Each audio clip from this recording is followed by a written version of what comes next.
guys, welcome to Hatsput Economics. It's your girl Connie, and we're going to do our marriage economics review.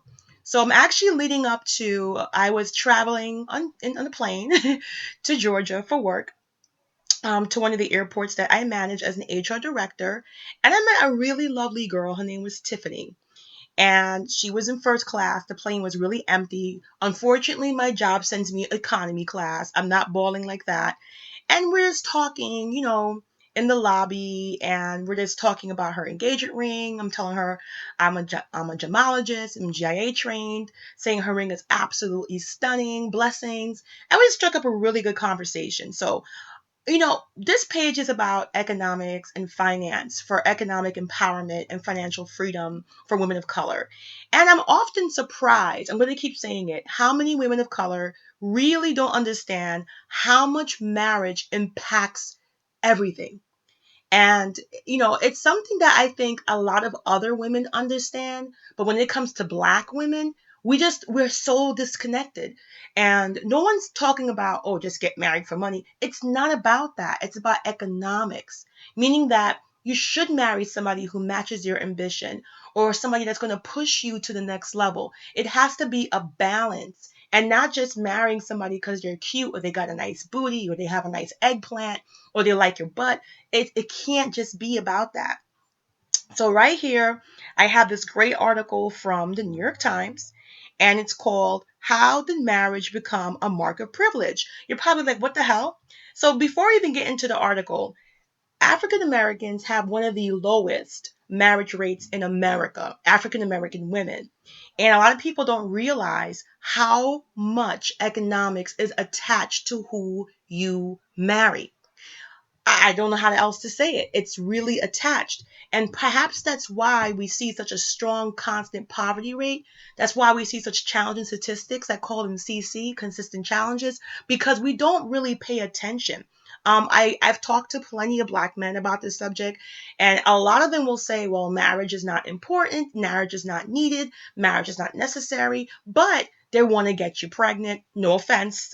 But they don't mind having children with you, but they don't mind living with you. This is all fake marriage, which can damage your economics because there's no physical commitment in the sense of a legal contract, in the sense of an actual verbal and legal commitment that often leaves the African American woman extremely vulnerable, meaning that she has to raise a child by herself or even be a single mom. Even co-parenting is a drain economically because America is a two-family income economy, meaning that housing and cars and most things are going to be priced for a two-family income. Black women need to know this. If you are Black, share this video. If you have a daughter, share this video. You need to raise your daughter to understand that it's not just about who's cute and who has a shiny car. It's truly about who you can build a legacy with, who you can pass down generational wealth with. And that's why I want to share this article. All right, so I'm getting all comfortable. As you can see, it's the New York Times. And again, it's titled How Did Marriage Become a Mark of Privilege? And I really want to share this with you guys. So you see the couple there. She looking crazy. He looks crazy. They both look crazy together. But all right. I'm going to say this to you here. Marriage, which used to be the default way to form a family in the United States, regardless of income or education, has become yet another part of American life reserved for who are the most privileged. So marriage is an economic booster, okay? Fewer Americans are marrying all over, and whether they do so is more tied to socioeconomic status than ever before. In recent years, marriage has sharply declined among people without college degrees, while staying steady among college graduates with higher incomes. And I'm going to pause it right there. The reason why you see this is because people who are educated know that to continue building generational wealth, to actually contain that legacy wealth, you need a strong marriage partner. I don't know if you saw my billionaires in marriage video, but it's somewhere in my book. And I talked about the extremely low divorce rates of billionaires. And those are the guys that actually should have access to more women, access to more cheating, access to divorce. They can afford it. Once you're a billionaire, you can afford God. You can afford life. So it's not saying that these guys don't want to have all these girls, but they reach a certain level of success when having a steady partner. A steady partner is more important than having 50 different people.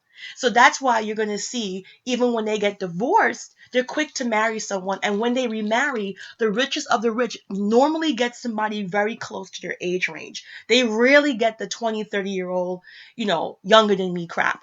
So anyway, currently 26% of poor adults, 39% of working class adults, and 56% of middle and upper class adults ages 18 to 55 are married, according to a research brief published to two think tanks, the American Enterprise Institute and Opportunity America. Okay? In 1990, more than half of adults were married, with much less difference based on class and education. 51% of poor adults, 57% of working class adults, and 65% of middle and upper class were married. So even when you look back in history, the rich always got married at a higher rate. So you have to ask yourself why. Why would people who have more to lose, more to risk in terms of a divorce, why are they having a higher marriage rate? We're going to find out together, okay? A big reason for the decline, unemployed men are less likely to be seen as marriage material. So this is where it gets gray, all right? We know a significant amount of African American men are unemployed. That affects marriage. We know a significant amount of African American men make up disproportionately people in prison. And we also know a proportion of African American men only have or don't have a high school education. So again, you will be marrying who you socialize with, who you network with. You have to open yourself to that. If not, you're going to just freeze and not have a partner. All right? Women don't want to take a risk on somebody who's not going to be able to provide anything. All right? Said Sharon Sassler, a sociologist at Cornell, what, Cornell, my school, who published Cohabitation Nation, Gender, Class, and the Remaking of Relationships with Amanda Jane Miller last month. As marriage has declined, though childbearing has not. Let's hear that. As marriage has declined, though childbearing has not. So for anyone listening to this video saying, oh, we don't need marriage, then you don't need my womb. WOMB. Ladies, especially black women. If your guy is not crazy about marriage, you need to be crazy about closing them legs, crazy about zipping up that fertility. Ladies, you can get your tubes tied and you can actually have it reversed. It is extremely important that you listen to the following things. Okay? As marriage has declined, though childbearing has not, which means that more children are living in families without two parents and the resources they bring. So you just heard me say earlier that most American, not most American, America is a two-family household economy, meaning that your rent, your mortgage, your car note, your, your groceries, your utilities, everything in America is based off of having a two-family income. So when you take the woman alone, who generally becomes, the mandatory parent, and you take that out of the household, even if you're co-parenting, it's not the same economical impact as two parents in one household. This is detrimental, and you see this disproportionately happening in the black community to the African American woman. Wake up, wake up. Okay? The sharpest distinction in American family life is between people with a bachelor's or not. And Andrew Sherlin, a sociologist at Johns Hopkins and the author of Labor's Love Lost, The Rise and Fall of Working Class Family in America. So this is what I want to say. I just want to give a little commentary. When I say you don't need to go to college, that doesn't mean I get to sit home and go to Jerry Springer and go to Jenny Jones. Is that shit even on? Just chill. It means that you have to be just as ambitious or even more so, just as persistent or even more so, just as passionate or even more so. Because when you work for yourself, there's nobody to write you up if you're late. When you work for yourself, there's no boss calling you asking if you go in. It takes discipline, discipline, discipline. So I'm all about economic empowerment, financial achievement. But don't think that going to college or not going to college is going to be some type of social plus. Working for yourself is perhaps the hardest thing you can do. Let me continue. Just Just over half of adolescents in poor and working class homes live with both of their biological parents, compared with 77% in middle and upper class homes. That's a big number. Let's say it again. Just over half of adolescents in poor and working class homes live with both their biological parents, compared with 77% in middle and upper class homes, according to the research brief by W. Bradford Wilcox and Wendy Wang of the Institute for Family Studies. 36% of children born to working class mothers are born out of wedlock versus 13% of those born to middle and upper class moms. So, another thing I just want to say, why do you think they have all this institution? Look at Institute for Family Studies, because the government needs us to get married.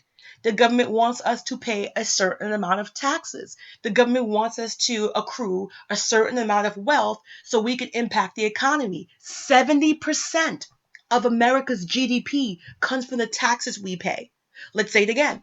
70% of America's gross domestic product comes from us. We gross that 70%. So if you get people who are not making money, broken homes, raising children, and they're increasingly debt, this is why the government has been watching it very closely. All right? Let me continue. The research brief defined working class as adults with an adjusted family income between the 20th and 50th percentiles with high school diplomas but not bachelor's degrees. Poor is defined as those below the 20th percentile or without high school diplomas, and the middle and upper class as those above the 50th percentile or with college degrees. Let me X's out the way. Americans across the income spectrum still highly value marriage, sociologists have found. But while it's used to be a marker of adulthood, now there's something more wait to do until the pieces of adulthood are in place, especially financial stability. So, ladies, before you want somebody in your house or you want to go to their house, fix your house. That's why it's so important as an African American woman to get connected to tech, to get connected to real estate, to get aware of investing, to know what investing is, because that's where you're going to meet eligible people. And at the same time, you're going to increase your net worth. You're going to increase your value. You're going to increase your economic overall. So you need to make sure it's a dual thing. If you put yourself in the right place at the right time with the right questions, connecting to eligible people should not be that much of a quagmire. All right? College graduates are more likely to plot their lives methodically, vetting people they date until they surely want to move in with them, and using birth control to delay children until their careers are underway. Less educated people are more likely to move in with a boyfriend or girlfriend in a matter of months and to get pregnant at a younger age and before marriage. This can make financial and family stability harder to achieve later. And just so you know, this is my little hashtag. I don't believe African American women should be moving in with anyone because we don't have a high marriage tradition in African American culture. It doesn't, you shouldn't be living with anyone because it's just natural. If you're living with someone, you're going to be having sex. If you're having sex, you're going to get pregnant. It's only a matter of time. That's the way God made it. If you don't believe in God, that's the way the universe, energy, stars, and unicorns made it. That is the way it is made. So I do not suggest if he doesn't want to get married, that he should not have the benefits of a wife every single morning. Continue, Connie. Continue. It starts with, sorry, it starts with moving in together quickly for economic. That's, I'm going to say it again. I'm so excited. I'm so hyped. It starts with moving in together quickly for economic ingenuity. Okay, reasons as opposed to relationship reasons. Then struggling with making ends meet and trying to manage this with a partner just elevates the challenges. So people aren't moving. This is what I want to tell black women. People aren't moving in with us because they're in love. People aren't moving in with us. They're using you as an economic crutch, sweetheart. Don't let anyone use you as an economic crutch. Back in the day, if a guy wanted to move in with you, you shouldn't have to pay a dime. Wasn't he paying shit by himself? If you want to help out here or there, but I see a lot of couples moving into apartments because they're using it as a crutch. They shit on marriage. They shit on marriage. They shit on getting, in a serious relationship. But yet They take all the economic benefits from mimicking a marriage. Living together is mimicking a marriage. And one of the benefits of mimicking a marriage is having a partner to share the economic and financial burden of the mercy. Okay? That's what I'm trying to say. Evidence shows the struggle of men without college degrees in recent years have led to a decline in marriage. And do you know who one of the biggest decline people with degrees are? African American male. We're going to continue. It has been partially acute in regions where well paying jobs in male dominated fields have disappeared because of automation and trade. In a working paper published in July, 3 economists studied how the decline in manufacturing jobs, from 1990 to 2014, across the industries and regions contributed to rapid simultaneous decline of traditional household structures. So this is what I'm going to say.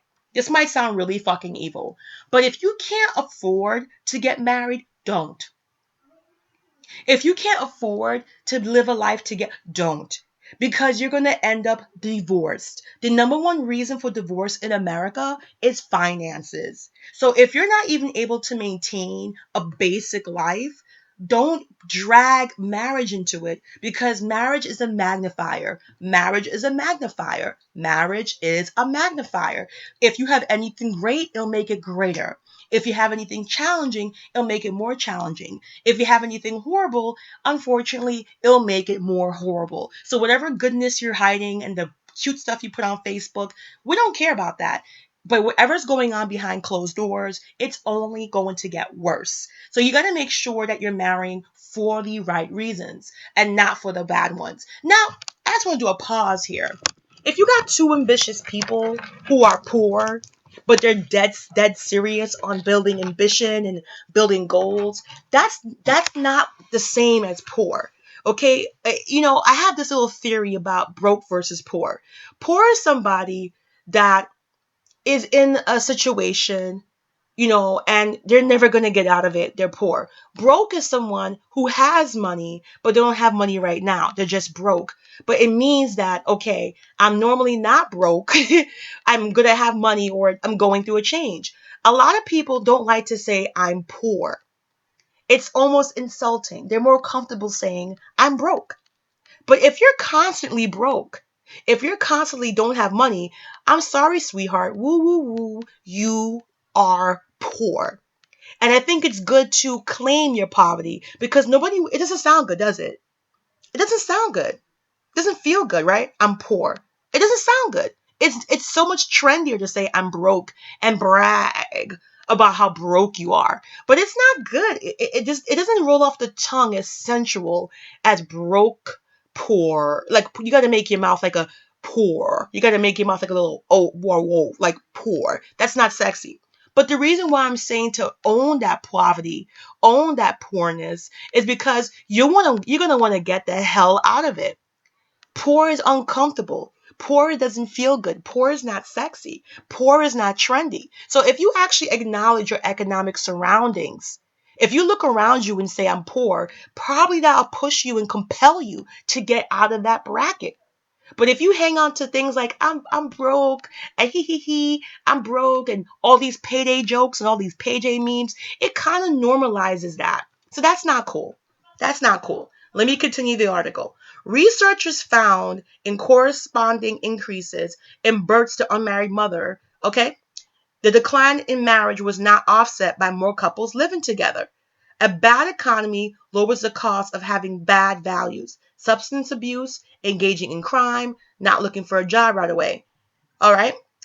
Said Gordon Hanson, an economist. Okay? Gordon Hanson, an economist at the University of California, San Diego, who wrote the paper with David Arthur of MIT and David Dorn at University of Zurich. So again, economics is deeply involved in marriage. Never married adults cite financial instability as a major reason for being single, especially those who are low income or under 30.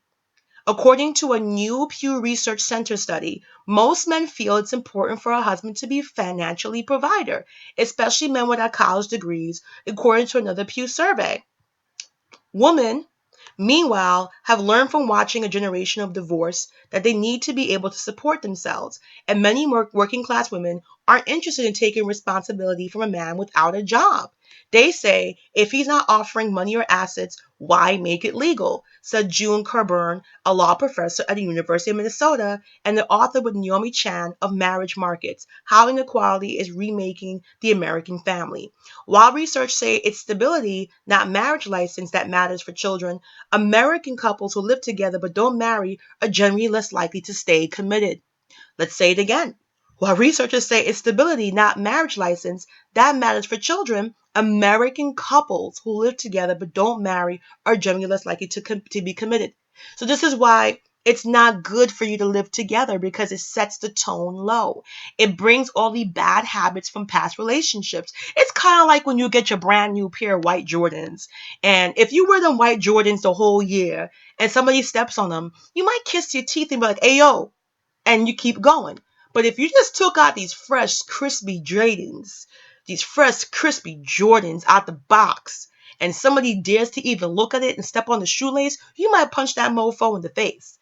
You have to treat your relationship as crisp at every stage. Living with somebody for 5 years or longer, then trying to act fresh is just not going to handle it. And it doesn't show a sense of comfortability or a new stage, which are all like psychological factors that go into why people that live together versus people who don't live together, have a disparity in terms of divorce and longevity in marriage. All right. When thinking about how to make families more stable, researchers debate whether the decline in marriage is an economic issue or cultural one. On the left usually say it's economic and can be reversed if there are more better jobs for men without college degrees. Those on the right are saying it's because of cultural deterioration of cultural values. In reality, economics and culture both play a role. That's what I was thinking, and influence each other. Social scientists say when well-paying jobs become scarce for less educated men, they become less likely to marry. As a result, the culture changed. Marriage was no longer the norm, and out of wedlock childbirth was accepted. And sorry, even if jobs return, an increase in marriage wouldn't necessarily immediately follow. So this is what I'm trying to tell people, okay? If you're having such a tough time, why throw children into the equation? All right, African American women, my Hesseputs, my Hatties. This is from the New York Times. All right, this is not me making this up. You can read it for yourself. As always, I will include the link in the description box so you can read and research for yourself. Economists often play down cultural factors. We think about marriage in a laboratory setting and ignore the role of churches and bowling leagues and community organizations. When you have a job decline in a big way, the fabric unravels. So even if you bring the jobs back, once the damage is done, it takes a while to repair. So once you break the culture of a people, if you don't acknowledge it, you can't repair it. And the African American culture of marriage is broken. Let me tell you a secret. Come close to the computer. In the 60s and the 70s, all up to the 50s and 40s, African American women got married the same rate or even higher than white women. And it was a strong culture of marriage. So through the civil rights, culture of marriage. Throughout all the ages, culture of marriage. So all the people saying, oh wow, but everything that's happening in the black community, I would like to think the segregation era was the worst time for black people. The civil rights era, separate but equal, Plessy versus Ferguson, the church bombings, the dogs, the hoses, all the crap that black people been through, they did it together. They were married. But now that's not what's happening. There's a massive disparity between culture and marriage and children and child rearing. And there's no social rejection of being pregnant outside of marriage and living together before marriage. So I don't see how it's going to be fixed for us. I don't see it. I don't see it. Changing culture is harder. Government marriage promotion programs haven't worked well. So right here, look at this. Government marriage promotion programs haven't worked well. Why do you think the government, it's so many economic reasons why the government wants this to work. There's so many economic reasons for poverty, social programs, education, economic circles. Black women, marriage and economics and marriage, you really have to think about who you're building your life with. All right? So People with college degrees seem to operate with a more of a long-term perspective, social scientists say. They're more likely to take on family responsibilities slowly and often benefit from parental resources to do so, like help paying for education, birth control, or rent to live on their own. In turn, the young adults prioritize waiting to have children until they are able to give their children similar opportunities. The culture reinforcement, people relying on contraceptive abortion, reinforces the norm that you don't have a kid with the wrong guy. So, you know, Mr. Wilcox suggests a bigger emphasis in high schools and pop culture on what's known as the success sequence: degree, job, marriage, baby. The idea is that people follow the sequence, the odds of landing in poverty are much lower. So look at this: degree, okay, ladies, job, okay, ladies, marriage, and baby.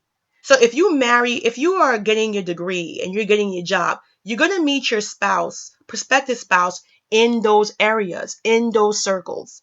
And that's all I'm trying to say. I really want to drive home why you see me talking about marriage, why you see me talking about Serena, why you see me talking about Drake, why you see me talking about marriage in general. I had people attack me, marriage and economics, wah, wah, and you have no clue how much the government chases economics of marriage. All right, guys? So thank you for watching. Thank you for listening. As always, please like and subscribe, share my videos, and have a great night. Thank you. Haspert out.